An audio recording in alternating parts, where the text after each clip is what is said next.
I think that people think that it's okay to drive impaired. They think that having a couple of glasses of wine or having a happy hour, spring break is coming, you know, they have done it before. It takes about 80 times for somebody that has driven impaired for them to actually get arrested for a DUI. And there's about, the average is 500 DUIs a week in Florida. So I just think it's people thinking that they're okay, that it never, you know, it happened once and they didn't get in trouble, so let's do it again.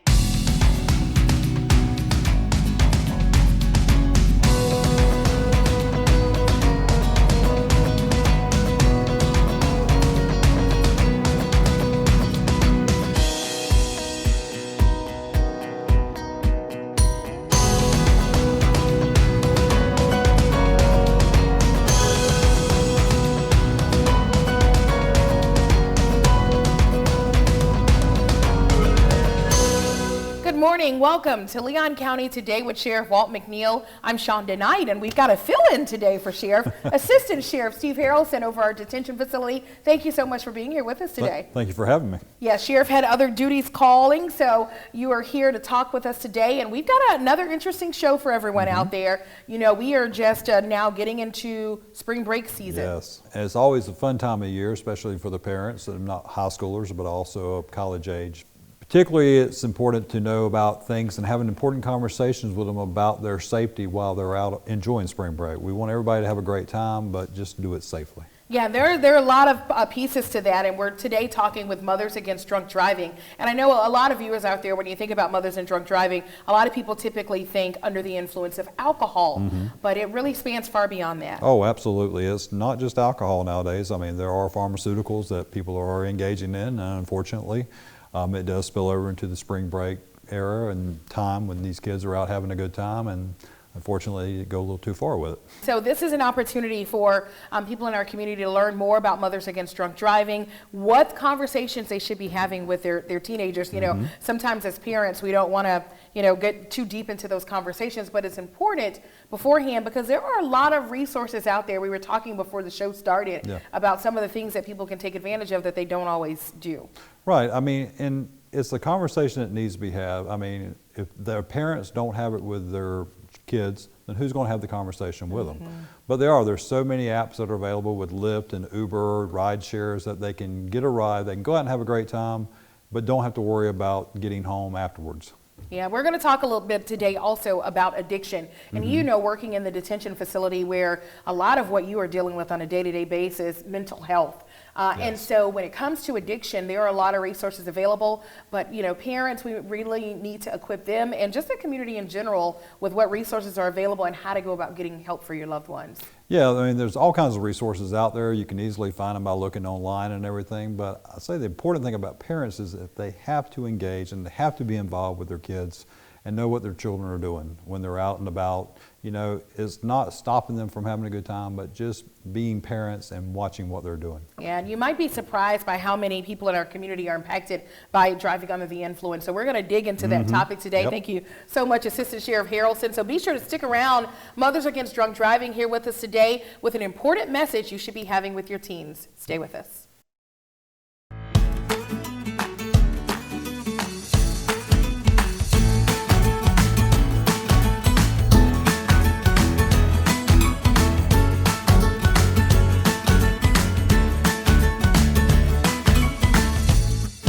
Welcome back. Joining me is Claudia Machado with Mothers Against Drunk Driving, or MADD. Tell us more about MADD's mission, Claudia. MADD started in the 80s when a mother lost her daughter due to a drunk driving crash. Fast forward to 2023, we're the biggest nonprofit that fights to end impaired driving. Wow.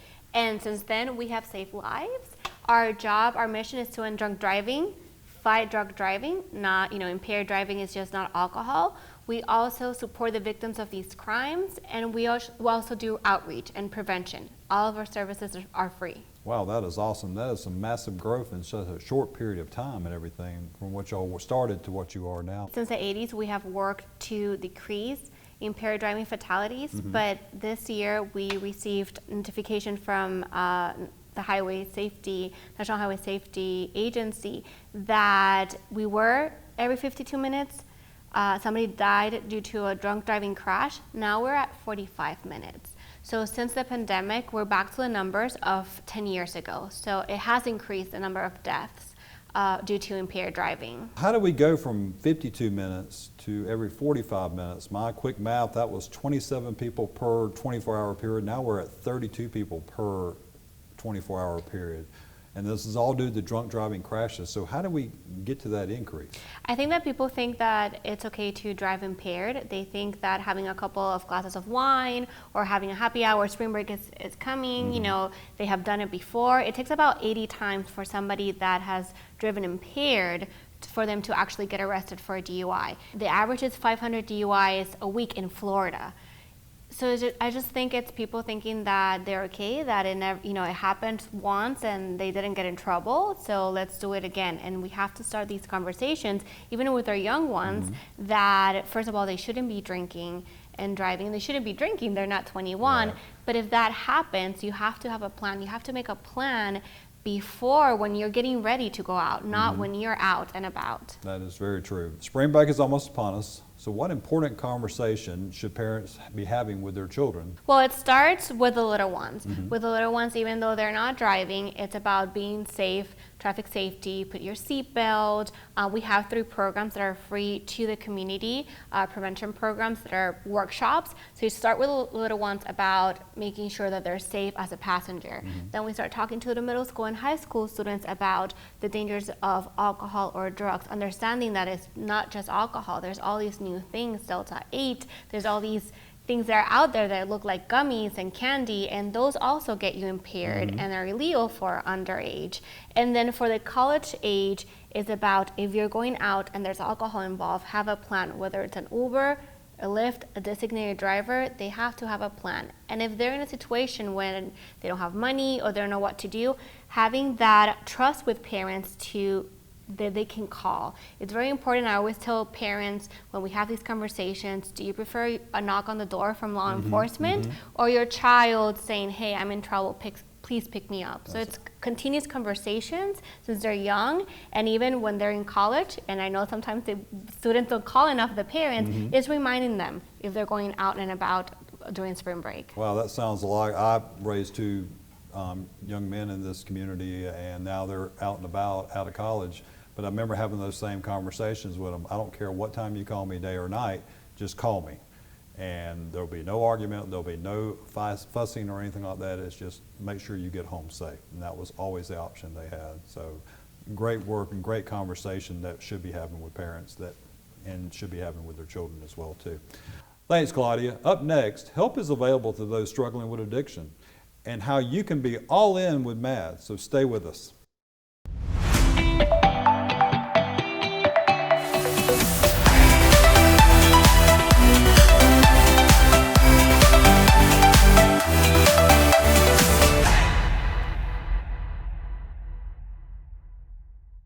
I think it's a lot of weight as a woman in this career, being a male-dominated career. However, this career in and of itself is challenging for us all because we've all seen the things that have happened in this career that makes it hard for law enforcement. There are many challenges, but there's one wise man that recently said to us all, don't look at challenges as challenges, they're opportunities. And so every one that I've faced, I look at it as just another opportunity. We're back with Claudia Machado with Mothers Against Drunk Driving, or MADD. Claudia, what kind of help is available for people out there that are struggling with addiction? Well, there is, like we all know, AA that they can reach out, and I believe there's I think it's Appalachia Center here in Tallahassee where they can reach out. But I just wanted to make a point that a lot of people associate those who have a DUI or receive a DUI or drive under the influence that they're alcoholics or they have an addiction. And then that's not the case. It's, most of the time those who are arrested by a DUI or killed or injured someone by drunk driving, they're just regular people that just made a bad choice and they didn't plan ahead. Also wanted, because I know we talked about the parents, that the younger someone starts experimenting with alcohol and drugs, research shows that they're more likely to be addicted to alcohol or drugs. So it's very important to have these conversations young because it shows the brain doesn't develop till the mid-20s. So when you're putting things like alcohol, drugs, I keep repeating Delta 8, it's a new thing in the, the new kid on the block. those things affect you. Marijuana affect a child's development and brain. So then you hit your mid-20s when the brain's developed and the brain got used to things like that. MADD's partnership with law enforcement, why is it so important? Because you guys are the first responder. You guys are the first one, and I say you guys, the first ones that are responding to these crashes. Every time I talk to a law enforcement, whether they have worked in the field for 5 years or 30 years, they always remember that knock on the door that they have to, that notice. And you guys become counselors, help us in our roads. So we're always supporting law enforcement. We're actually coming up statewide. We have a statewide law enforcement recognition event because we're always trying to say thank you for what you do. You put your lives on the line for us. Well, and it is our job, and you're right, making that knock on the door in the middle of the night is no fun whatsoever. Having done that myself a couple of times, I mean, when they see us knock on the door and one of their loved ones is not home, they automatically go to that. I remember as a parent too, when that phone would go off in the middle of the night, the first thing you think of is your children who are out supposedly, hopefully having a good time, and that's your first thought and not something else, work or something like that related. So it is definitely a tough knock to make on the door, but we are happy to partner with MADD. I think it's an important organization, and our partnership and part of our All In initiative to be part of that is just making us better partners and better resources for the community. You have 2 events you want to tell us about. Yes. First, let's talk about Walk Like MADD. Well, talking about partnership, I'm very thankful that the Sheriff Office is one of the sponsors for Walk Like MADD in Tallahassee. It is April 21st, and it is in the Southwood Complex. Okay. All of our services are free of charge, so victim services and our prevention efforts. So we have to fundraise. It is a Walk Like MADD that not only is a fundraiser to put proceeds back to MADD, but it's also to remember our loved ones, our victims. So anybody's invited. They can register a team. We walk for those who we lost or that were injured by drunk driving. We also have a safety fair that you guys are always involved, and we want to educate the community, educate about making good choices. So that's in Southwood on April 21st at 5:30. So you can go after work. You can pick up your family. It's a family-friendly event, free food, and it's a great event. Like I said, even though we remember the victims of drunk driving crash, we also wanted to make it uplifting and the community to learn about this. You never, 2 out of 3 people are going to be impacted by a crash, by an impaired driving crash. So we want to make sure that everybody knows that it doesn't, even if it hasn't happened to you, it could. Absolutely. So we talked about Walk with MADD. Now there's another program you got, so Ride with MADD. Yes, So Ride tell us Like about that. MADD. Yes. I'm very excited because this is our 2nd year. It's a cycling challenge. A lot of people think that, associate MADD with cars, but a lot of cyclists are being affected by impaired driver and crashes. In 2021, there were 5,900 incident crashes involving a cyclist. So this is a statewide cycling challenge. We're during the month of May, and you can ride up to from 45 miles up to 500 miles, and depending on how many miles you ride, you receive a prize. So I'm very excited about that. That website is madd.org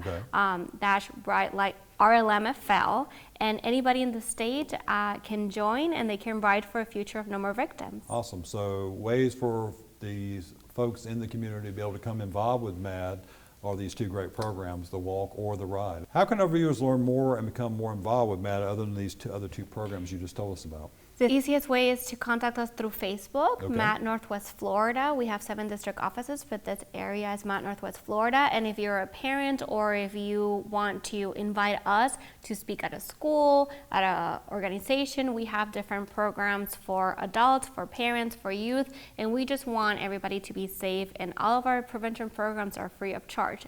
And then we're also always looking for corporate partners to support us in order for us to do more stuff in the community. That is some awesome work that MADD is doing, and I'm so happy that we have you in the community and being partners with the Leon County Sheriff's Office. Thank you. Thank you, Claudia. Coming up, our deputy on duty, meet one of LCSO's trailblazers. We sit down with Lieutenant Melinda McBride, 3 decades into her service with LCSO. Stay tuned. When it comes to accomplishments, the Leon County Sheriff's Office has its very own Wonder Woman. On this episode of Deputy on Duty, we catch up with Lieutenant Melinda McBride. She is my shero, Wonder Woman. Not that other people haven't done it. but there were many struggles in the career. You wouldn't know it from McBride's stellar 30-year career, but her beginnings with LCSO were less than auspicious. So I started here in March of 1993. It was in what was known as the communications section as a dispatcher. And when I started, it was just a job. I needed a job. I was married with a new baby and was just searching for a job. So I was not interested in law enforcement as a career. During that time, I started engaging more with the deputies. I started seeing, not just from the dispatch side, hearing the other side and the aftermath of what I dispatched them to. It kind of piqued my interest. So after being in dispatch for about a year, I said, maybe I should try this. So I went to night shift and I decided to go to the academy during the day. From there, she wrote. I ended up getting on patrol and getting hired on as a deputy. It wasn't easy, but her hard work and dedication catapulted the now single mom from dispatch to detective, from making rank to managing specialty teams. I think it's a lot of weight as a woman in this career, being a male-dominated career. However, this career in and of itself is challenging for us all because we've all seen the things that have happened in this career that makes it hard for law enforcement. There are many challenges, but there's one wise man that recently said to us all, don't look at challenges as challenges, they're opportunities. And so everyone that I've faced, I look at it as just another opportunity. Those opportunities blazed a trail for a lot of firsts. McBride was the first African-American female to make detective, get promoted to lieutenant, and command a specialty team. One of those specialty teams was the hostage negotiating team, something she joined years ago, never knowing one day she'd end up overseeing it. I was a detective in the property unit, and as you can tell, I love to talk. So I was interested in being on the team, and my sergeant at the time, Brent Coughlin, was the commander of the team. And so I spoke with him about it, and he says, yeah, why don't you put in for it? Told me what I needed to study. I've been on the team for 23 years now and love it, still love it. I've now been the commander of it for, I guess, 7 or 8 years now. We get called out with SWAT team, and we handle any situations where there is a subject that's in crisis, and it could be for a suicidal subject who's barricaded themselves. It could be a domestic situation. Most of the situations we handle are related to things of that nature. With all the roles McBride has served at the Leon County Sheriff's Office, there is one in particular she cherishes that has less to do with law enforcement and more to do with being human. I don't know if it's surprising in this career, but as law enforcement, there's many things that we have personally done to help people in this community out of our own pockets that we don't ever tell people about. When I was a school resource deputy, there's kids that I have actually helped financially that I've never shared.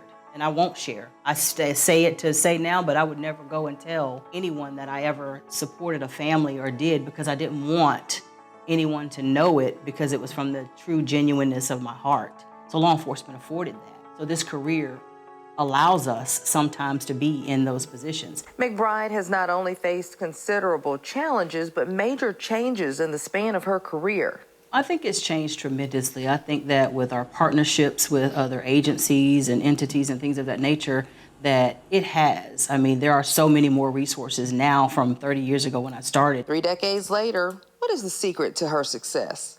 God doesn't give it to you, but patience. Sometimes it's just sitting back and observing, which I've always been pretty good at observing things. Sometimes just let things be. Just let things be and just do what it is that you know you're supposed to do, and do it from the heart, and things will be the way they need to be. Lastly, what does this seasoned veteran have to say for those who would like to follow in her footsteps and blaze a trail of her own? I think in order to be a part of this agency, I think someone, first and foremost, you need to search your soul and see, do you really want to serve your community with dignity, trust, and the compassion that it deserves? Research what it is that we do. Read about it, talk to other deputies, talk to officers, and don't judge us by social media. Don't judge us by the 1 or 2 bad apples that have happened over a time, because that is not every officer. Greater majority of all of us are truly dedicated to this career. We want to serve our community, we want to help people, and we do it very well. For more on how you can become LCSO's next shero or hero, get the details right now on leoncountyso.com. I'm Angela Green for Leon County Today. Welcome back to Leon County Today. We want to give a big thank you to the folks at Get Out and Do Something Ministry. They recently provided lunch for the members of the Leon County Sheriff's Office, a spaghetti lunch to say thank you for the service. I thank God for the Sheriff Department. They like superheroes to us. They always on time. They so polite. They so kind. And I love y'all guys. It's really wonderful when we get different organizations who call us up and say, we want to do something special to say thank you. Oh, absolutely. We do what we do not for things, but because it is a calling, a service to the community. But it's so nice when parts of the community and organizations want to recognize and do something nice for the men and women that go out every day and serve them to protect them and keep them safe. Yeah, and speaking of those men and women who go out there, Lieutenant Melinda McBride, 30 plus years with the Leon County Sheriff's Office and a lot of service she's given to our community. A lot of service. She has worked pretty much every area of the Sheriff's Office.